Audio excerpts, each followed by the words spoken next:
नमस्कार, ये हिमाचल अभी का रेडियो बुलेटिन है। मैं हूं आपके साथ काजोल चौहान। खबरों की शुरुआत करेंगे मुख्य सुर्खियों के साथ। हिमाचल में 1 फरवरी से खुलेंगे स्कूल। 9वीं से 12वीं कक्षा के छात्रों की 3 से लगेंगी कक्षाएं।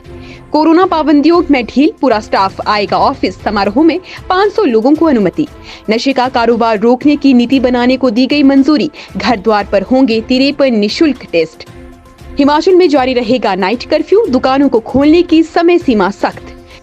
हिमाचल में कर्मचारियों को पंजाब के बराबर इनिशियल स्टार्ट्स के साथ मिले नया वेतनमान। कुल्लू में 9 कमरों का 2.5 मंजिला मकान जला, 3 परिवार बेघर। घुमारवीं नगर परिषद उपाध्यक्ष राकेश चोपड़ा ने ठुकराया सरकार का औहदा। सियासी चर्चाएं तेज। और अब समाचार विस्तार से। आपके स्वास्थ्य का प्रहरी, श्री बालाजी हॉस्पिटल, कांगड़ा, हिमाचल। हिमाचल प्रदेश कैबिनेट ने शिक्षण संस्थान खोलने पर बड़ा निर्णय लिया है। 9वीं से 12वीं तक के स्कूल 3 फरवरी से खुलेंगे। छात्रों को अब स्कूल में ऑफलाइन कक्षाएं लगेंगी। कोरोना के मामलों की समीक्षा के बाद प्रदेश कैबिनेट ने ये फैसला लिया है। ऐसे में सरकार ने स्कूलों को खोलने का भी निर्णय लिया है, क्योंकि मार्च व अप्रैल माह में वार्षिक परीक्षाएं भी होने जा रही हैं, ताकि विद्यार्थी अपनी परीक्षा की तैयारी कर सके। स्कूल 1 फरवरी को ही खुल जाएंगे, लेकिन कक्षाएं 3 फरवरी से लगेगी।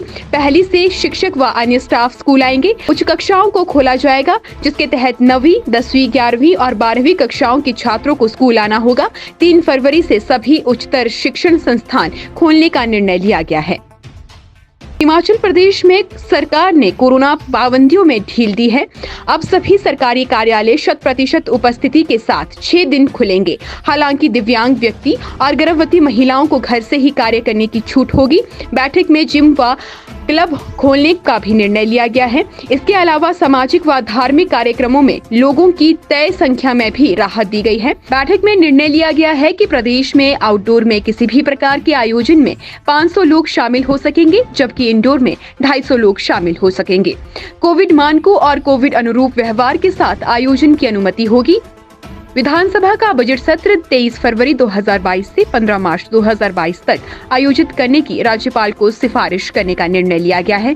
इस सत्र में कुल 16 बैठकें होंगी। वित्त वर्ष 2022-2023 के लिए बजट 4 मार्च 2022 को प्रस्तुत किया जाएगा। हिमाचल में नशे पर लगाम लगाने के उद्देश्य से प्रदेश सरकार ने आज कैबिनेट बैठक में बड़ा फैसला लिया है। जयराम ठाकुर की अध्यक्षता में आज हुई कैबिनेट बैठक में हिमाचल प्रदेश एकीकृत औषधि रोकथाम नीति बनाने को मंजूरी दी गई है। इस नीति का उद्देश्य प्रदेश में नशीले पदार्थों की तस्करी, मादक द्रव्यों का दुरुपयोग, नशीले पदार्थों की खेती, उत्पादन और खपत में गंभीर समस्या को रोकना है। खुली निविदा के आधार पर फसल बोलीदाता L1 measures Krishna diagnosis private limited Pune को IGMC RKS CGHS दरों पर 40.50% छूट के प्रस्ताव पर HUB और स्पोक मॉडल अनुसार 236 जांच, जिनमें 53 निःशुल्क जांच शामिल है, को सामुदायिक स्वास्थ्य केंद्र स्तर पर नैदानिक सेवाएं प्रदान करने को भी अनुमति दी गई है।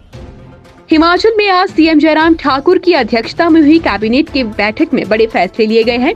कैबिनेट ने कोरोना महामारी को देखते हुए नाइट कर्फ्यू जारी रखने का फैसला लिया है। वहीं प्रदेश भर में अब दुकानों को खोलने की समय सीमा को समाप्त किया गया है।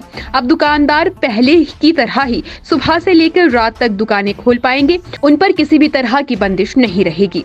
इसको लेकर सभी जिला उपायुक्त अधिसूचना जारी करेंगे। इससे पहले प्रदेश भर के जिला उपायुक्तों ने दुकानों से लेकर रेस्टोरेंट, मॉल आदि को खोलने का समय निर्धारित किया था, लेकिन अब कैबिनेट ने बड़ा फैसला लेते हुए दुकानदारों को राहत प्रदान की है।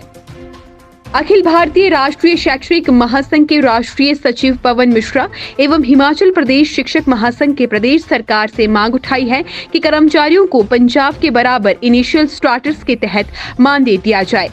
सोमवार को मंडी में पवन मिश्रा ने कहा कि प्रदेश सरकार ने बहुत सी राहतें कर्मचारियों को दी है, जिसमें अंतर जिला स्थानांतरण को 13 वर्ष से 5 वर्ष कर दिया है, कॉन्ट्रैक्ट पीरियड 2 साल कर दिया है, नए वेतन मान को लागू करने को भी एक बड़ी राहत बताया है। उसके लिए हिमाचल प्रदेश शिक्षक महासंघ सरकार का आभार व्यक्त करती है।